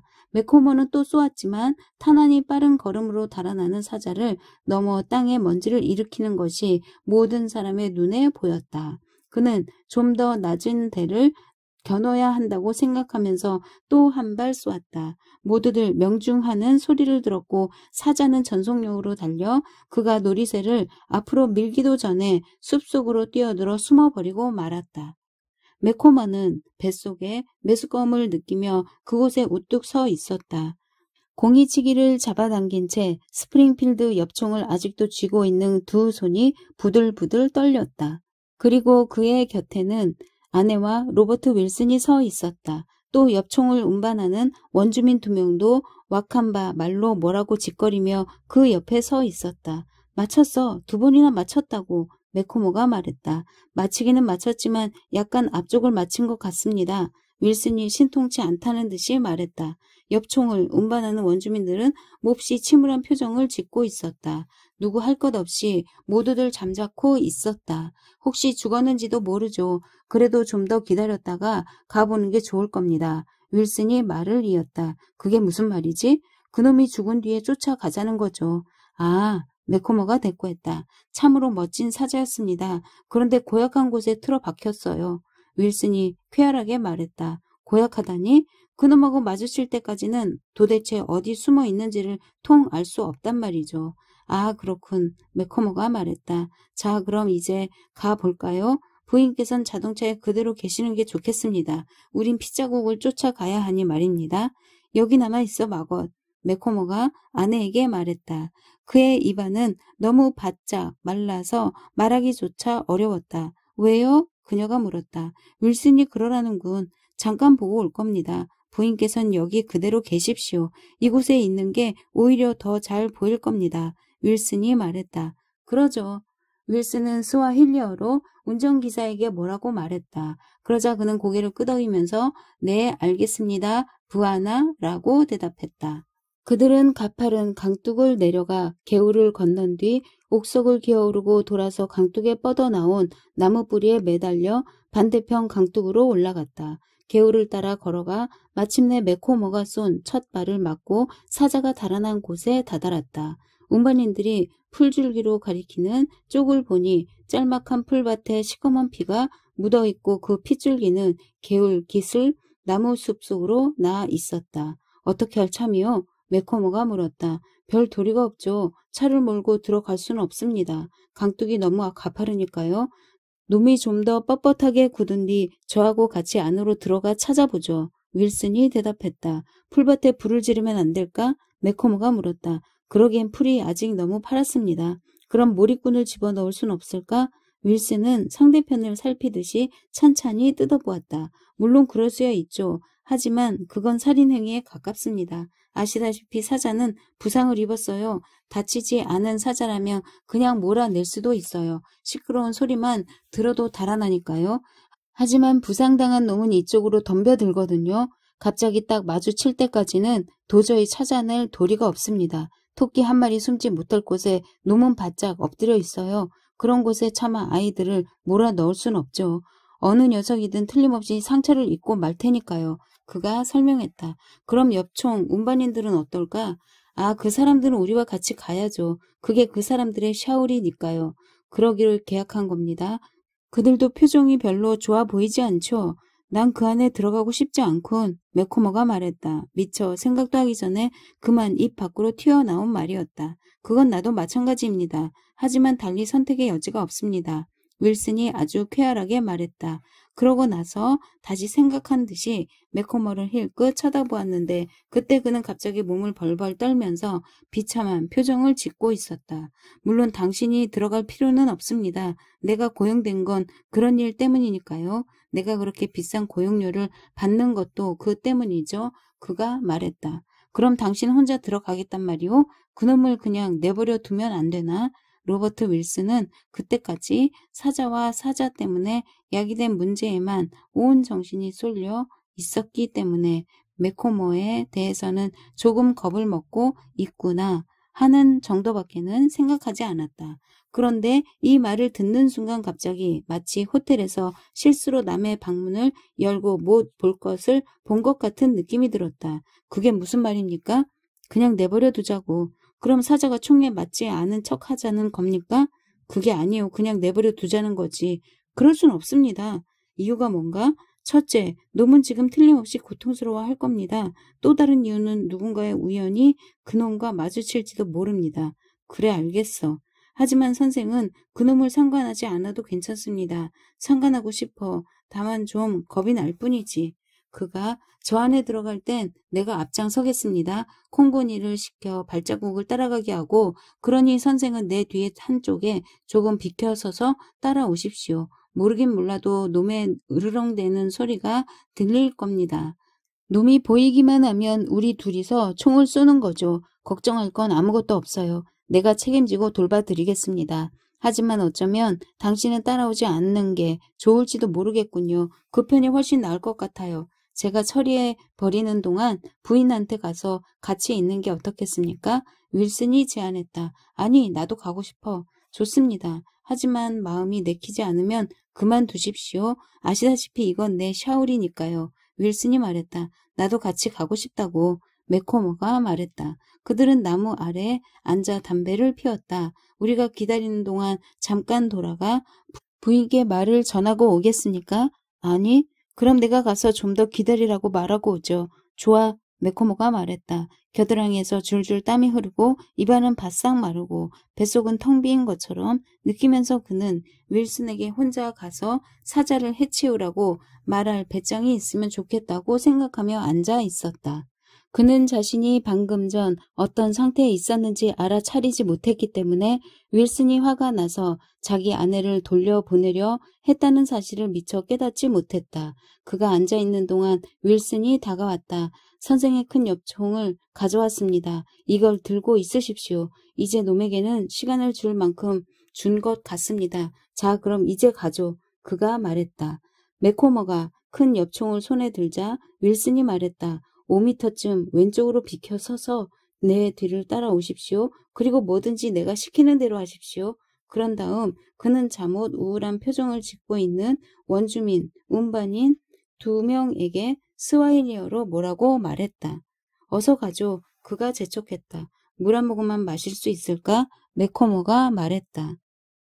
윌슨이 혁대에 물병을 찬 나이 먹은 원주민에게 뭐라고 말하자 원주민이 물병을 풀어 마개를 빼서는 매코머에게 건네주었다. 매코머가 물병을 받아 손에 쥐고 보니 무거웠고 펠트 커버도 털이 많고 조잡했다. 물을 마시려고 물병을 입에 갖다 대면서 그는 앞쪽으로 높이 자란 풀과 그 뒤쪽으로 끝이 평평한 나무들을 볼 수 있었다. 그가 그 엽총 운반인을 쳐다보니 그 역시 공포에 사로잡혀 있었다. 풀밭 속으로 35미터쯤 들어간 곳 바닥에 큼직한 사자가 납작 엎드려 있었다. 두 귀를 뒤로 젖힌 채 길쭉하고 검고 토실토실한 꼬리를 위아래로 조금 흔들 뿐 조금도 꼼짝하지 않았다. 사자는 이 은폐 장소에 이르자마자 그야말로 궁지에 몰리고 말았다. 큼직한 배때기에 관통상을 입어 통증이 몹시 심했고 폐를 관통한 상처 때문에 점점 기운이 빠지고 있었다. 폐에 입은 상처 때문에 숨을 쉴 때마다 입에서는 거품 같은 불그스름한 피가 가늘게 흘러나오고 있었다. 양쪽 옆구리는 피에 축축이 젖어 따끔하게 뜨거웠고 단단한 총알이 황갈색 가죽에 뚫어놓은 조그마한 구멍에는 파리들이 달라붙었다. 증오로 불타는 큼직하고 누런 두 눈을 가늘게 뜨고 정면을 노려보면서 숨을 쉬며 고통을 느낄 때마다 깜빡거릴 뿐이었다. 날카로운 발톱은 햇볕에 익은 부드러운 흙을 박박 긁어댔다. 고통도 상처도 증오도 그리고 자기에게 남아있는 온갖 힘도 오로지 돌진이라는 한 점으로 모으고 있었다. 사자의 귓가에 인간들의 말소리가 들려왔다. 인간들이 풀밭 속으로 들어오자마자 덤벼들려고 전력을 다해 만반의 준비를 하고 있었다. 사람들의 목소리가 들리자 사자는 꼬리를 빳빳이 하여 아래 위로 푸들푸들 흔들어댔다. 사람들이 풀밭 가장자리에 이르자 사자는 기침 비슷한 신음소리를 내며 앞으로 돌진해 왔다. 나이 먹은 원주민 운반인 콩고니는 핏자국을 쫓으면서 앞장섰고 윌슨은 큰 엽총을 겨누어 들고 풀밭이 조금이라도 움직이지 않나 살폈으며 또 다른 운반인은 귀를 기울이며 앞을 응시했고 매코머는 총을 겨눠들고 윌슨 곁에 붙어섰다. 이렇게 그들 일행이 풀숲으로 막 들어서려는 바로 그 순간 매코머는 피 때문에 목구멍이 메어 기침 비슷한 신음소리를 내며 휙하고 풀밭에서 뛰어나오는 사자를 보았다. 다음 순간 그는 공포에 사로잡힌 나머지 미친 듯이 달려 개울 쪽을 향해 주랭랑을 쳤다. 윌슨의 큰 엽총이 꽉꽝 하고 요란한 소리를 내더니 잠시 후 또다시 꽝 하고 울리는 소리가 들렸다. 매코머가 뒤를 돌아보니 머리통이 절반쯤 날아간 사자가 높이 자란 풀밭 가장자리에 있는 윌슨을 향해 무서운 모습으로 슬슬 기어 나오고 있었다. 그러는 동안 얼굴이 붉은 사내가 흉측하게 생긴 짧은 엽총 위에 달린 누리새를 당기자 총구에서는 또다시 꽝 하는 소리와 함께 불이 뿜어 나왔고 기어 나오던 사자는 묵직한 누런 몸뚱이가 뻣뻣해지면서 찢어진 큼직한 머리통을 앞쪽으로 푹 박았다. 흑인 2명과 백인 1명이 경멸에 찬 시선으로 자신을 돌아보는 동안 맥코먼은 도망쳐 나온 빈터에서 탄원을 장전한 총을 아직도 손에 든 채 우두커니 홀로 서서 사자가 죽은 것을 확인했다. 키가 큰 그가 온몸에 노골적인 비난을 받으며 윌슨에게로 다가가자 윌슨이 그를 쳐다보고 물었다. 사진을 찍겠습니까? 아니, 그가 대답했다. 자동차에 도착할 때까지 그들이 나눈 말은 그 한마디 뿐이었다. 그러고 나서 윌슨이 말했다. 참으로 멋진 사자입니다. 아이들이 껍질을 벗길 겁니다. 우린 이곳 그늘에 머물러 있는 게 좋겠습니다. 매코머의 아내는 그를 쳐다보지도 않았고 그 또한 아내를 쳐다보지 않았다. 그는 아내와 함께 뒷좌석에 앉았고 윌슨은 앞좌석에 앉았다. 한 번은 아내를 쳐다보지도 않고 옆으로 손을 뻗어 그녀의 손을 잡으려고 했지만 아내는 슬그머니 손을 떼어냈다. 개울 저편에서 엽총 운반인들이 사자의 껍질을 벗기는 모습을 바라보며 그는 아내가 처음부터 끝까지 그 장면을 보았다는 것을 알아차렸다. 그들이 그곳에 앉아 있는 동안 그의 아내는 앞쪽으로 몸을 내밀어 윌슨의 어깨에 손을 얹었다. 그가 뒤돌아보자 그녀는 나지막한 좌석 너머로 몸을 굽히더니 그의 입에 키스했다. 아, 이거 참. 윌슨은 햇볕에 탄 여느 때의 얼굴빛보다 더욱 얼굴을 붉히며 말했다. 로버트 윌슨 씨, 붉은 얼굴의 미남, 로버트 윌슨 씨, 그녀가 말했다. 그러고 나서 그녀는 다시 매코머 곁에 앉아 개울 건너편으로 사자가 앞다리를 쳐들고 누운 곳을 바라보았다. 그곳에 있는 흑인들이 껍질을 벗기니 하얀 근육에 힘줄 자국이 나 있는 앙상한 앞다리와 함께 하얗게 부풀어 오른 큼직한 배때기가 드러났다. 드디어 엽총 운반인들이 축축하고 무거운 껍질을 가져와서는 둘둘 말아 그것을 들고 자동차 뒤에 올라타자 차가 출발했다. 캠프에 돌아올 때까지 입을 여는 사람은 아무도 없었다. 이것이 그 사자를 둘러싼 이야기였다. 매코먼은 사자가 맹렬히 돌진해 오기 전에 사자가 도대체 무엇을 느꼈는지 또 공격해 오는 동안 입에 포구 초속이 2톤이라는 0.505 구경총의 믿을 수 없는 강타를 받았을 때 어떤 느낌을 받았는지 그 뒤 뒷발에 두 번째로 무서운 충격을 받고도 도대체 왜 자신을 파멸로 이끄는 무섭게 불을 내뿜는 총을 향해 기어 나왔는지 도무지 알 수가 없었다. 윌슨은 그런 것에 대해 조금은 알고 있었지만 그저 굉장히 훌륭한 사자로군요 라는 말만 내뱉었을 뿐이다. 그러나 매코먼은 윌슨이 그런 일에 대해 어떻게 느끼고 있는지 도무지 알 수 없었다. 아내와 이제 끝났다는 사실을 제외하고는 그녀가 어떻게 느끼는지도 알지 못했다. 물론 그의 아내가 그에게 실망을 느낀 것은 이번이 처음이 아니었다. 실망이 오래 계속되는 일은 없었다. 매코먼은 엄청난 부자였고 앞으로는 더욱더 큰 부자가 될 팔자였다. 그래서 아내가 절대로 자기를 차버리지 않으리라는 것을 잘 알았다. 그 사실은 그가 정말로 아는 몇 가지 중 하나였다. 그 사실에 관해, 오토바이에 관해, 그것이 맨 첫 번째 경우였다. 자동차에 관해, 오리 사냥에 관해, 송어나 연어 또는 바다의 큰 물고기를 잡는 낚시질에 관해, 지나치다 싶을 만큼 여러 책에 쓰여 있는 성에 관해, 코트에서 하는 모든 구기에 관해, 개들에 관해, 말에 관해, 돈을 유지하는 방법에 관해, 그가 살고 있는 세계와 관련 있는 그 밖의 다른 여러 가지 일에 관해, 그리고 아내가 자기를 차버리지 않으리라는 사실에 관해 그는 잘 알았던 것이다. 그의 아내는 한창 때는 굉장한 미인이었고 지금도 아프리카에서 보면 굉장한 미인이었다. 그러나 본국에서는 그를 차버리고 더 잘 나갈 수 있을 만큼의 미인은 아니었다. 그녀도 그 사실을 잘 알았고 그도 그 사실을 잘 알았다. 그녀는 그에게서 떠날 기회를 놓쳐버리고 말았고 그는 그 사실도 잘 알고 있었다. 만약 그의 여자 다루는 솜씨가 좀 더 노련했더라면 그녀는 아마 그가 다른 아름다운 여자를 새로 아내로 삼지 않을까 걱정했을 것이다.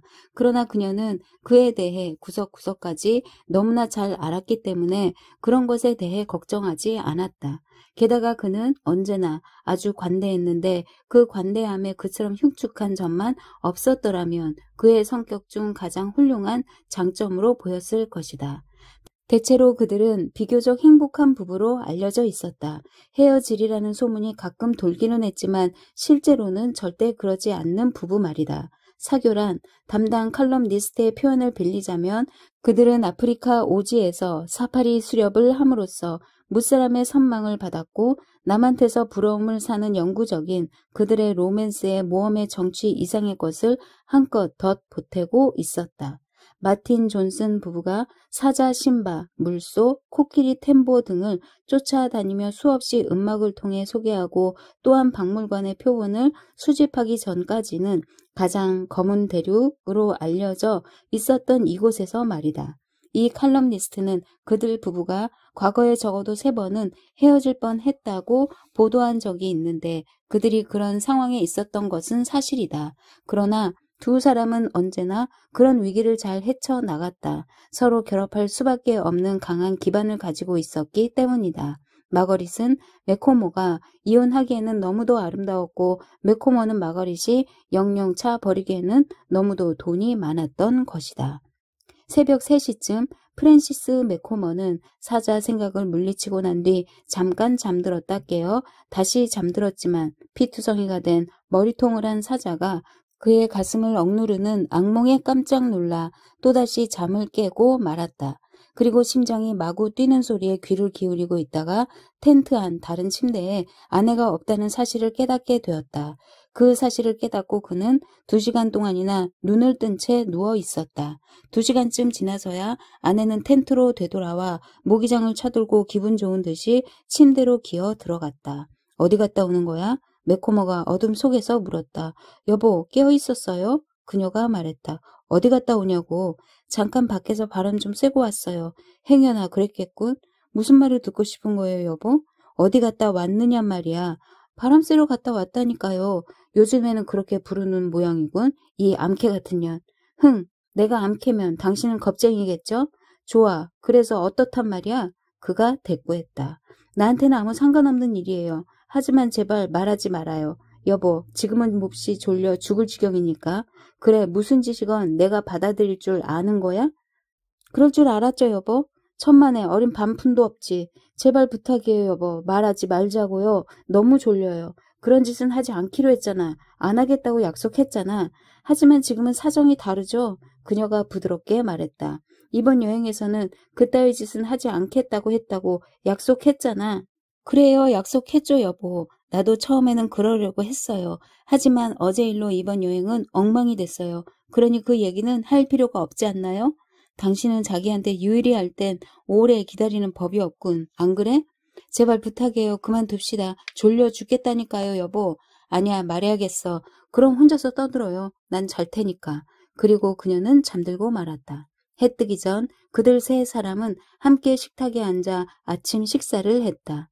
그때 프랜시스 매코머는 지금까지 싫은 사내가 많았지만 로버트 윌슨만큼 끔찍이 싫은 사내는 없었다는 사실을 깨달았다. 잘 주무셨습니까? 윌슨이 파이프에 담배를 채우면서 목이 쉰 듯한 목소리로 물었다. 당신은 잘 잤소? 더할 나위 없이 푹 잤습니다. 백인 사냥꾼 윌슨이 대답했다. 이 후레자식 같으니, 이 버릇없는 후레자식 같으니 하고 매코머는 생각했다. 그러고 보니 여자가 침대로 돌아갔을 때 이 사람을 깨운 모양이로군 하고 윌슨은 무표정하고 냉정한 눈초리로 두 사람을 쳐다보면서 생각했다. 그렇다면 자기 여편네 좀 잘 간수할 것이지 도대체 나를 뭐로 생각하는 거야? 돌부처로 생각하는 모양이지?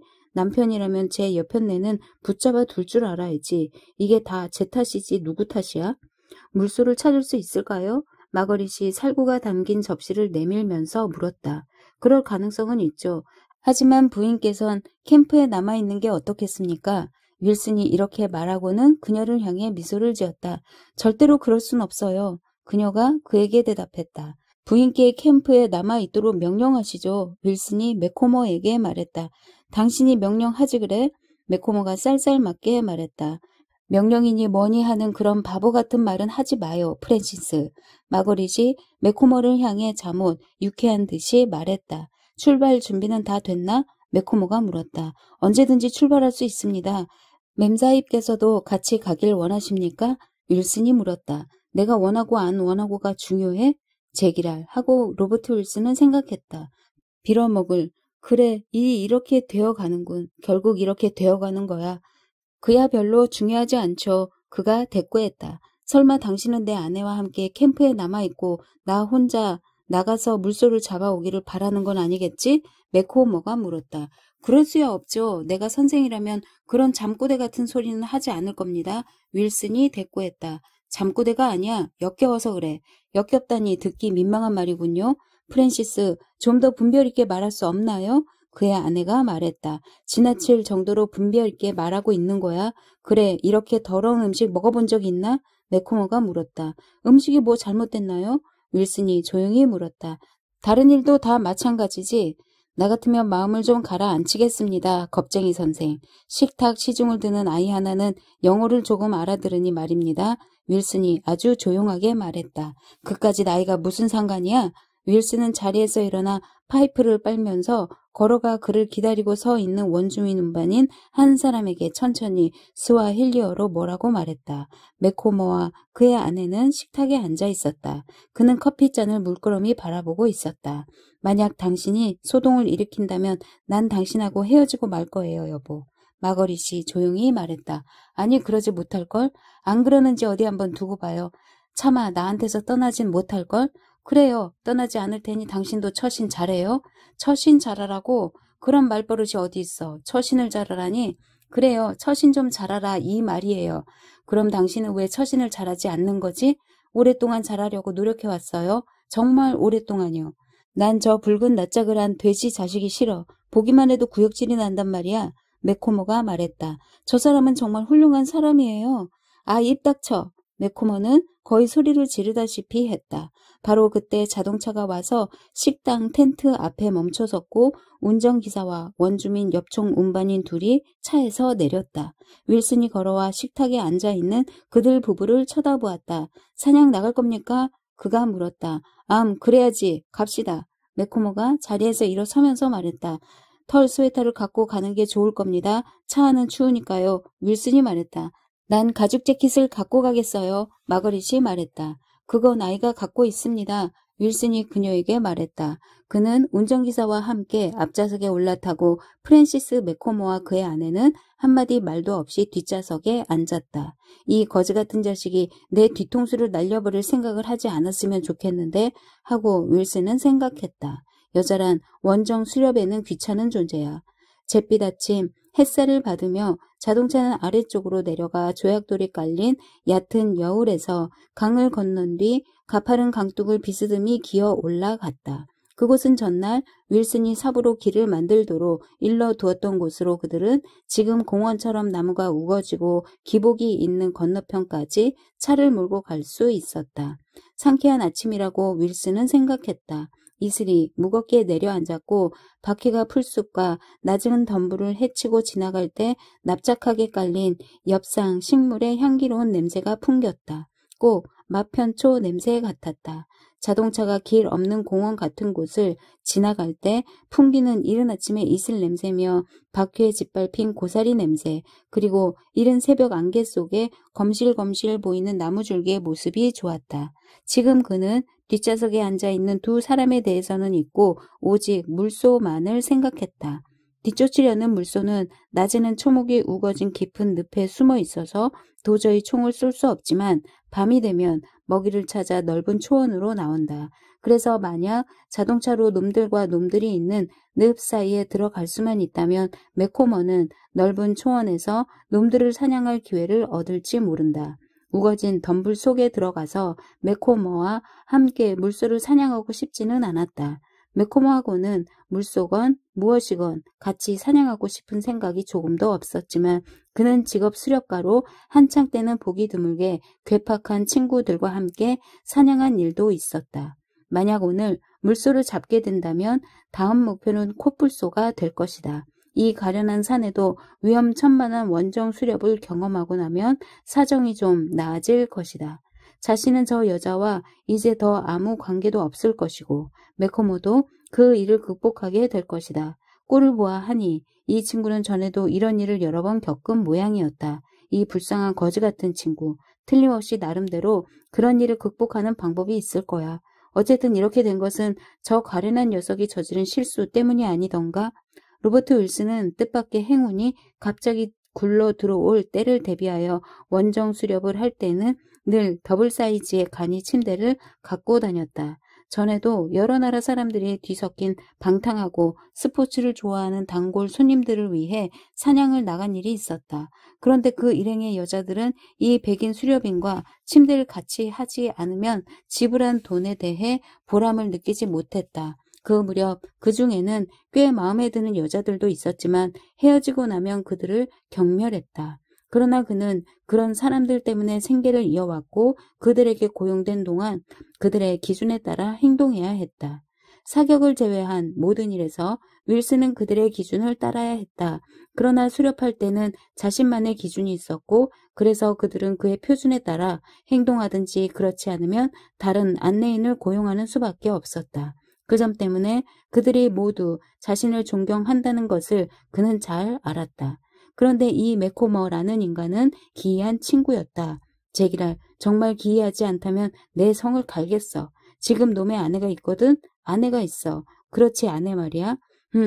그녀는 그놈의 아내란 말이지. 어쨌든 그따위 것은 모두 이제 잊어버렸어. 윌슨은 고개를 돌려 그들 쪽을 바라보았다. 매코머는 험상궂고 화가 난 표정으로 앉아 있었고 마거릿은 그에게 미소를 보내고 있었다. 오늘 그녀는 다른 날보다 더 젊고 청순해 보였지만 직업 여성처럼 아름답지는 않았다. 이 여자가 머릿속으로 무슨 생각을 하고 있는지 도무지 알 도리가 있어야지 하고 윌슨은 생각했다. 간밤에 그녀는 별로 말이 없었어. 어쨌든 얼굴만 쳐다봐도 잠옷 기분이 좋군.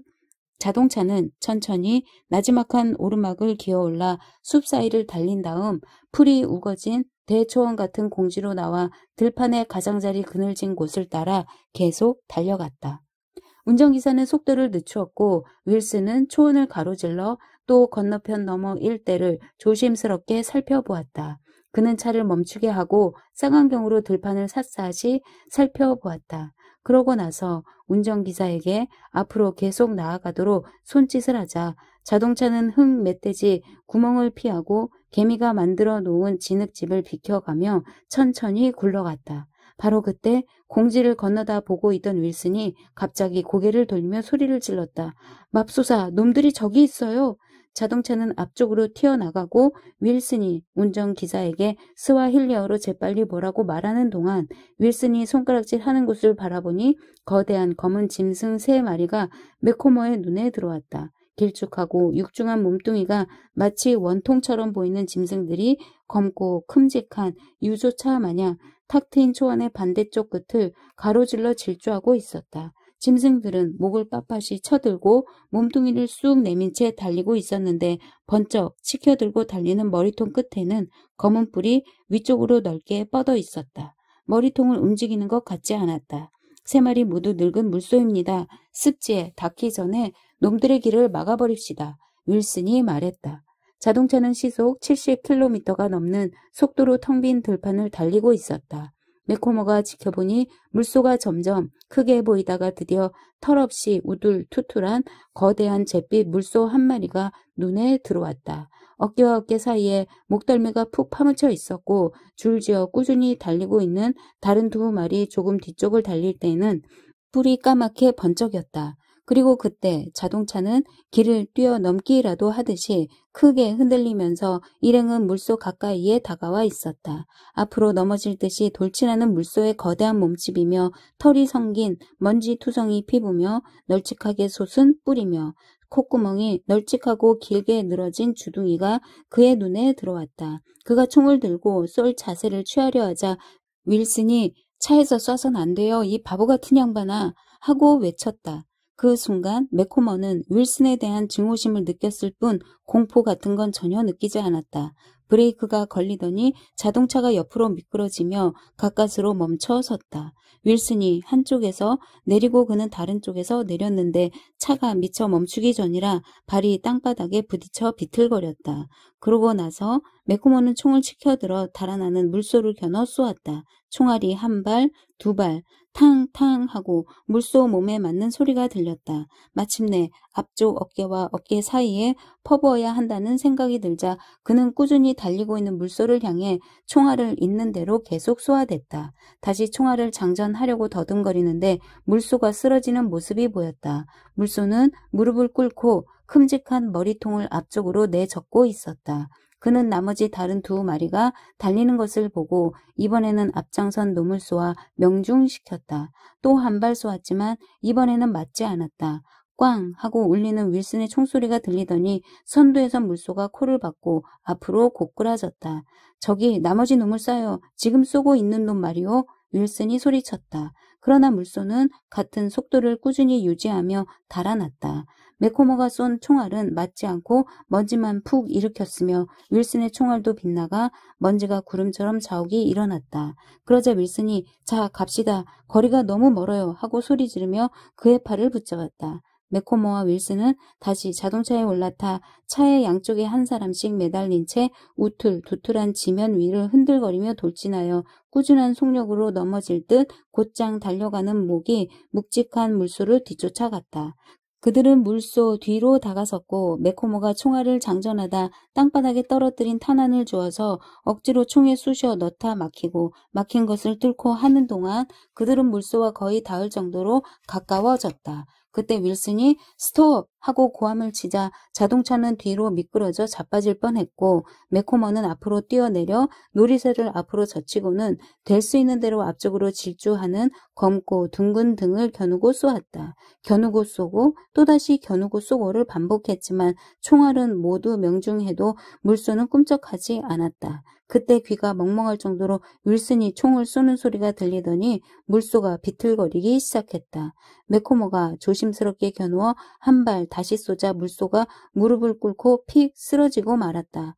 잘했어요. 훌륭한 솜씨요. 3마리 다 잡았습니다. 윌슨이 말했다. 매코모는 희열에 도취되었다. 당신은 몇 번이나 쏘았나? 그가 물었다. 꼭 3발 쏘았습니다. 처음 물소는 선생이 잡았죠. 제일 큰 놈 말입니다. 나머지 2마리도 선생이 잡는 걸 나는 돕기만 했죠. 놈들이 늪 속에 숨어 버리지는 않을까 걱정했거든요. 모두 선생이 잡은 겁니다. 난 그저 손을 조금 빌려 드렸을 뿐이에요.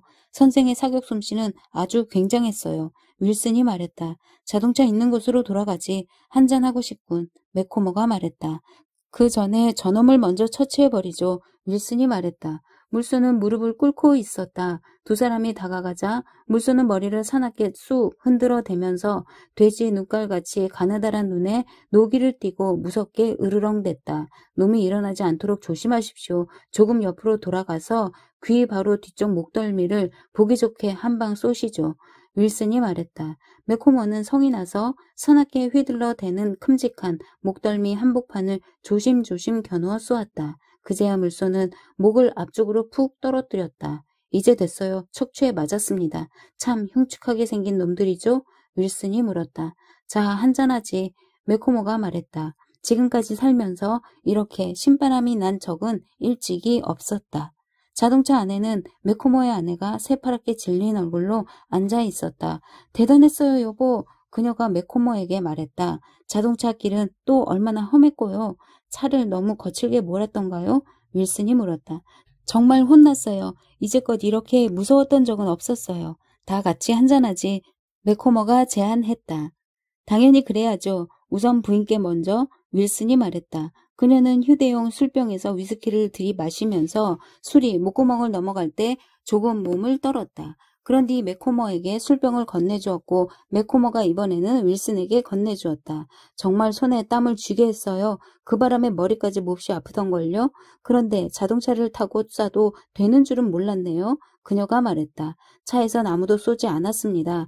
윌슨이 쌀쌀맞게 대꾸했다.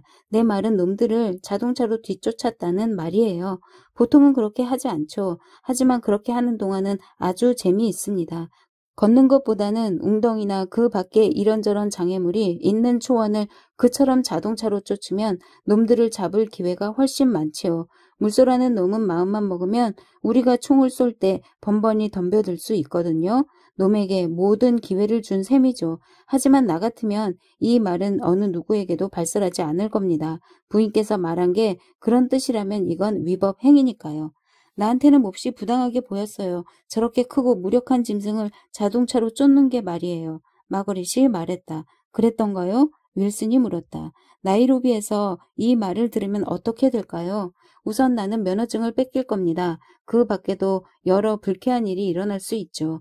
윌슨은 술병을 들어 한 모금 마시면서 말했다. 일자리를 잃게 되는 거죠. 정말로요? 네, 정말로요. 그렇다면 당신은 내 아내한테 약점을 잡힌 셈이군. 매코머가 그날 처음으로 웃음을 띠며 말했다. 여보, 당신 말하는 솜씨가 정말 멋진데요? 마거릿 매코머가 말했다. 그러자 윌슨이 두 사람을 쳐다보았다. 그는 마음속으로 이렇게 생각했다.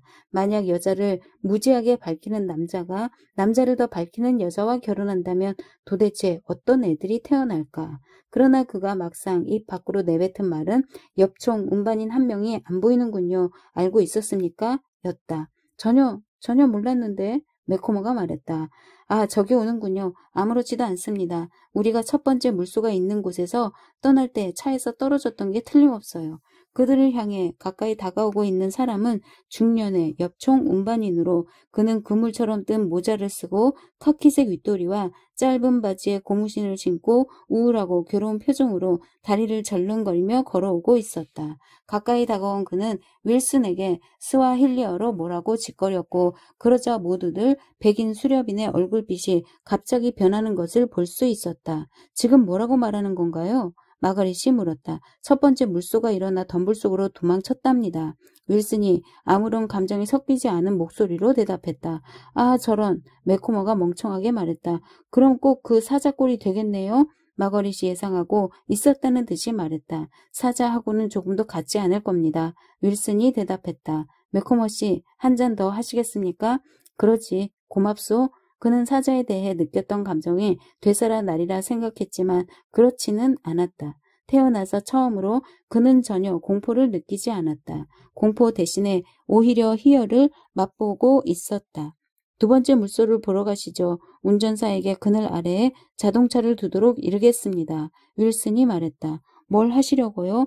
마거릿 매코머가 물었다. 잠깐 물소를 보고 오려고요. 윌슨이 대답했다. 나도 가겠어요. 그럼 따라오십시오. 세 사람은 걸어서 두 번째 물소가 머리를 앞쪽으로 숙이고 큼직한 뿔을 양쪽으로 넓다랗게 뻗은 채 거무스름하게 누워있는 텅 빈 들판으로 나아갔다. 아주 근사한 머리통입니다. 너비가 1m 20cm는 넘겠는걸요? 윌슨이 말했다. 매코머는 기쁜 표정으로 땅바닥에 쓰러져 있는 물소를 내려다보았다. 보기만 해도 흉측해요. 그늘에 들어가 있을 순 없나요? 마거릿이 물었다. 물론이죠. 윌슨이 대답했다. 그는 이번에는 매코머 쪽을 향해 말하며 손가락으로 가리켰다. 보십시오. 저기 저 덤불 자락이 보이죠? 그래 보이는군. 첫 번째 물소가 들어간 곳이 바로 저기예요. 운반인 말로는 그 사람이 자동차에서 떨어졌을 때 물소도 쓰러졌답니다. 그리고 우리가 차를 몰아가고 물소 두 마리가 뛰어 달아나는 걸 지켜보고 있었다는 겁니다. 그 사람이 고개를 들어보니 첫 번째 물소가 일어나서 그를 노려보고 있더라나요? 그래서 그 사람은 죽어라고 도망쳤고 물소는 유유히 저 덤불 속으로 사라져 버렸다는군요. 지금 당장 뒤쫓아 들어갈 순 없을까? 매코머가 애가 탄다는 듯이 물었다. 윌슨은 살피는 듯한 눈초리로 그를 쳐다보았다. 정말 이상한 인간이군 하고 그는 생각했다. 어제는 겁에 질려 죽을 상이더니 오늘은 기세가 팔팔해서 혈기가 넘치다니. 아니, 놈에게 좀 더 시간을 줘야 합니다. 제발 그늘 밑으로 들어가요. 마거릿이 사정했다. 그는 얼굴이 창백했고 몸이 불편해 보였다. 그들 셋은 나뭇가지가 사방으로 퍼진 나무 아래 자동차가 서 있는 곳으로 걸어가 차에 올라탔다. 모르긴 몰라도 놈은 저 속에서 죽어 있을지도 모릅니다. 잠깐 이따 보러 가죠. 윌슨이 말했다. 매코머는 도무지 설명이 안 되는 이상한 행복감에 젖어 있었다. 지금껏 살면서 한 번도 느껴보지 못한 감정이었다.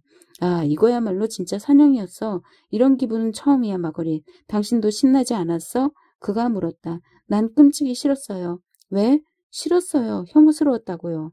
그녀가 불쾌한 표정으로 내뱉었다. 이제는 두 번 다시 아무것도 두려워하지 않을 것 같은 기분이 드는군. 처음 물소를 보고 쫓아가기 시작했을 때부터 내겐 뭔가 변화가 일어났어. 마치 댐이 무너져 내렸다고나 할까? 순수한 흥분이었지. 매코모가 윌슨에게 말했다. 겁쟁이 마음을 깨끗이 씻어버린 모양이죠. 사람들에겐 참으로 묘한 일들이 일어나는 법이거든요.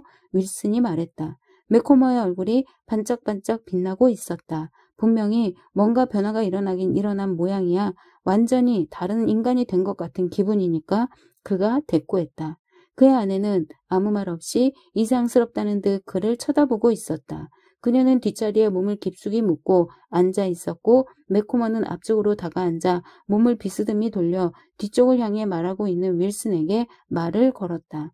한 번만 더 그놈의 사자와 마주치면 좋겠군. 이제 사자쯤은 조금도 무섭지 않아. 결국 놈들이 무슨 짓을 할 수 있겠어? 매코머가 말했다.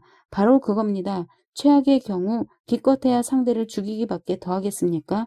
윌슨이 맞장구 쳤다. 그 다음이 어떻게 되던가요? 셰익스피어가 한 말 있잖아요. 참으로 멋진 말인데요. 잘 기억하고 있나 한번 보십시오. 아, 참 좋은 구절이었죠. 한때는 곧잘 인용하곤 했습니다만 가만히 있자. 결코 걱정하지 않을 테다. 인간이 죽는 건 오직 한 번뿐. 죽음은 하느님이 주신 것이니 될 대로 내버려 둘 일이다. 올해 죽는 놈이 내년에 다시 죽지는 않는 법. 참으로 근사한 말이지 않습니까? 자신의 생활신조인 이 말을 꺼내고 나니 윌슨은 어쩐지 쑥스러웠다. 그러나 이전에도 그는 사람들이 어른이 되는 것을 보아왔고 그럴 때마다 언제나 감동을 받곤 했다. 어른이 된다는 것은 21번째 생일을 맞는 것과는 또 다른 것이었다. 이런 변화가 매코머에게 일어난 것은 이것저것 생각할 것 없이 불시의 행동으로 돌입해야 했기 때문에, 즉 사냥이라는 이 기묘한 우연을 만났기 때문이었다. 그러나 그 변화가 어떻게 일어났는가와 상관없이 변화가 일어난 것만은 틀림없는 사실이었다. 저 거지 같은 녀석 꼴 좀 보게나 하고 윌슨은 생각했다. 녀석들 중에는 오랫동안 어린애로 남아있는 놈도 있지 하고 윌슨은 생각했다. 때로는 죽을 때까지 평생 어린애 티를 벗지 못하는 놈도 있거든. 나이 50이 되었는데도 어른 가면을 쓴 채 여전히 어린애로 남아있는 사람들 말이야.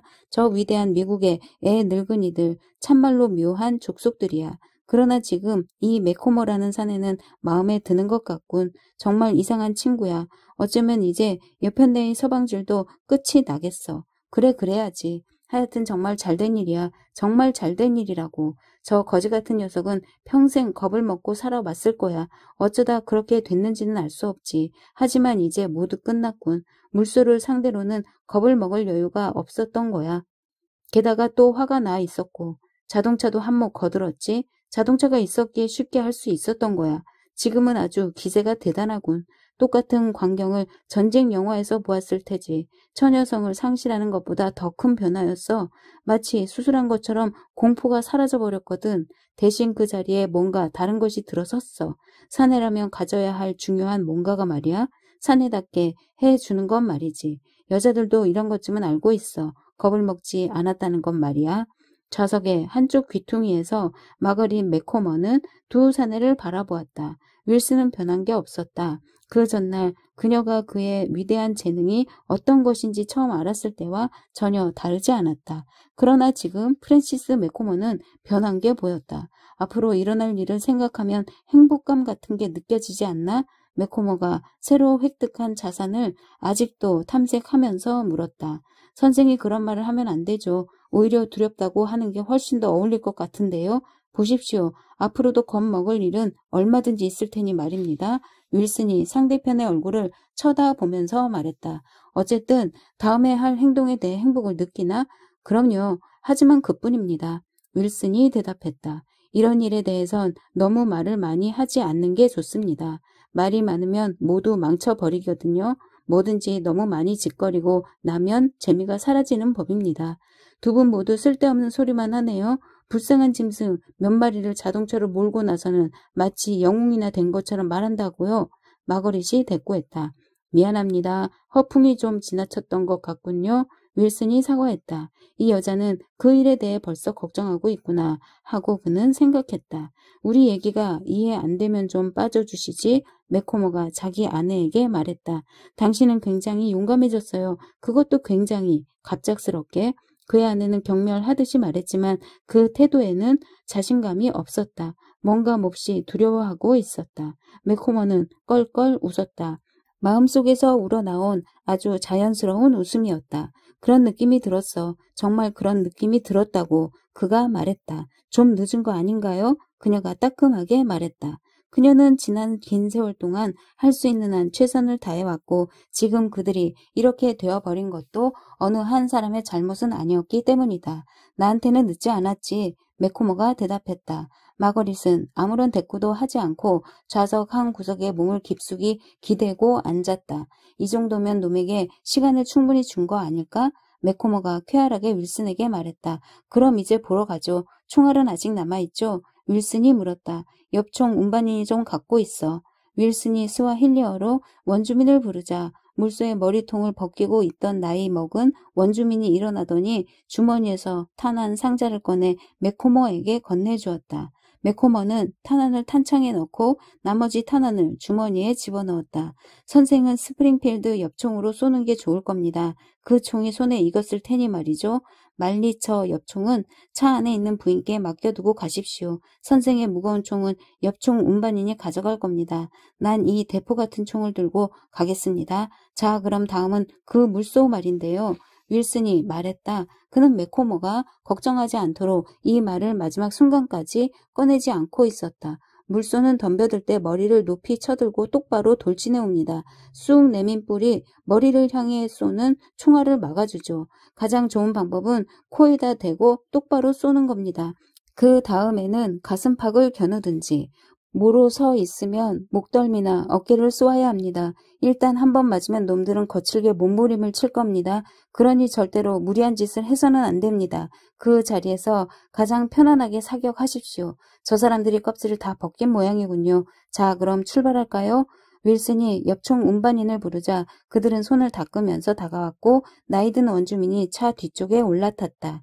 콩고니만 데리고 가겠습니다. 다른 아이는 새들을 쫓도록 하죠. 윌슨이 말했다. 자동차가 넓은 늪지를 가로지르는 메마른 수로를 따라 풀잎이 혀 모양으로 뻗어있는 덤불숲을 향해 빈 들판을 천천히 달리는 동안 매코머는 가슴이 두근거리고 입이 다시 바짝 말랐지만 그것은 흥분 때문이었는지 공포 때문은 아니었다. 여기가 놈이 기어 들어간 곳이죠. 윌슨이 말했다. 그러고 나서 그는 엽총 운반인에게 스와힐리어로 피자국을 따라서 가 하고 말했다.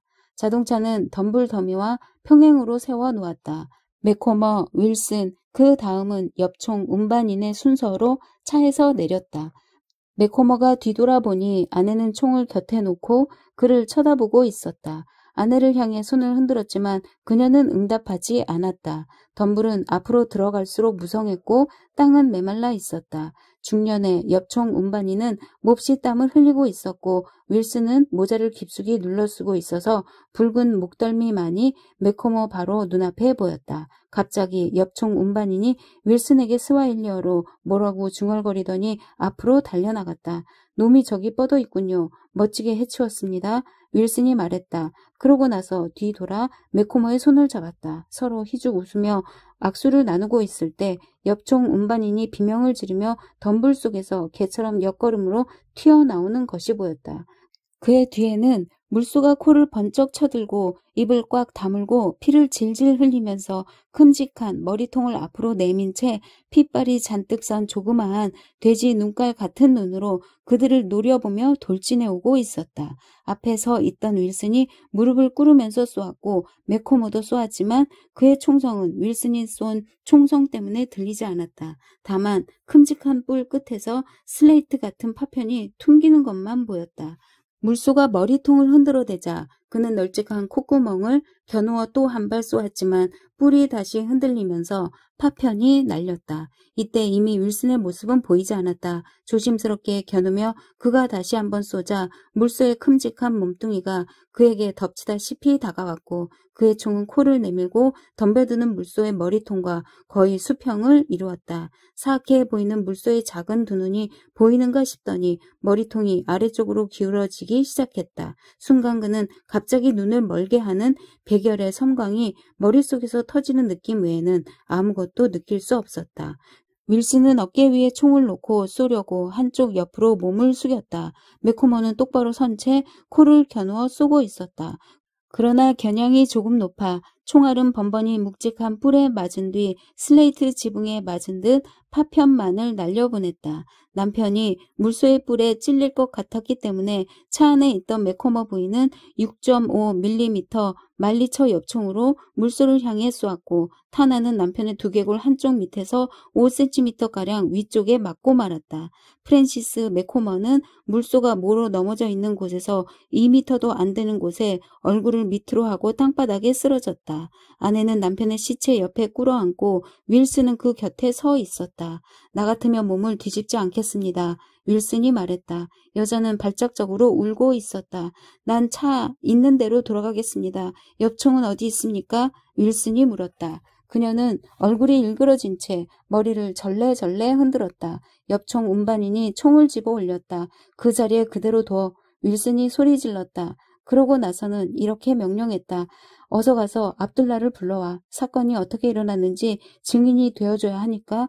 그는 무릎을 꿇고 주머니에서 손수건을 꺼내 프랜시스 매코머의 짧게 깎은 머리 위에 펴 놓았다. 피는 바싹 마른 땅속으로 스며들었다. 윌슨은 일어나서 사지를 쭉 뻗고 모로 넘어져 있는 물소를 쳐다보았다. 듬성듬성 털이 난 배때기에는 진드기가 기어다녔다. 참으로 멋진 물소로군. 그의 머리는 기계적으로 이런 계산을 했다. 1m하고도 20cm나 그 이상이겠는걸. 그보다 더 될지도 몰라. 그는 운전사를 불러서 시체 위에 담요를 덮고 그 옆에 서 있으라고 명령했다. 그러고 나서 그는 여자가 좌석 한 구석에 앉아 울고 있는 자동차로 다가갔다. 멋지게 해치웠어요. 그 양반도 당신하고 헤어지고 싶었을 테지만. 윌슨이 억양없는 말투로 말했다. 그만해요. 그녀가 말했다. 물론 우발적 사고였죠. 난 그렇게 알고 있습니다. 그가 말했다. 그만하라고요. 그녀가 말했다. 걱정할 건 없습니다. 불쾌한 일이야 다소 있겠지만요. 사체를 조사할 때 도움이 되도록 사진을 좀 찍어둬야겠습니다. 게다가 엽총 운반인들과 운전기사도 증언을 해줄 거요. 그러니 조금 더 걱정할 필요는 없어요. 그가 말했다. 그만해요. 그녀가 말했다. 이제부터 해야 할 일이 태산이군요. 호수까지 자동차를 보내 무전을 쳐야 해요. 우리 세 사람을 나이로비에 데려갈 수 있도록 비행기를 부탁해야 하니까요. 왜 독약을 쓰지 않았나요? 영국에서는 그런 방법을 쓰는데. 그가 말했다. 그만해요. 그만해요. 그만하라니까요. 여자가 울부짖었다. 윌슨은 무표정한 푸른 눈으로 그녀를 쳐다보았다. 나도 이제 끝났습니다. 약간 화가 나 있었거든요. 당신 남편이 좋아지던 참이었는데. 윌슨이 말했다. 아, 제발 그만해요. 제발 그만하라고요. 그녀가 외쳤다. 그게 낫군요. 제발 이란 말을 붙이는 편이 훨씬 나아요. 자, 그럼 이제 그만하죠. 윌슨이 말했다.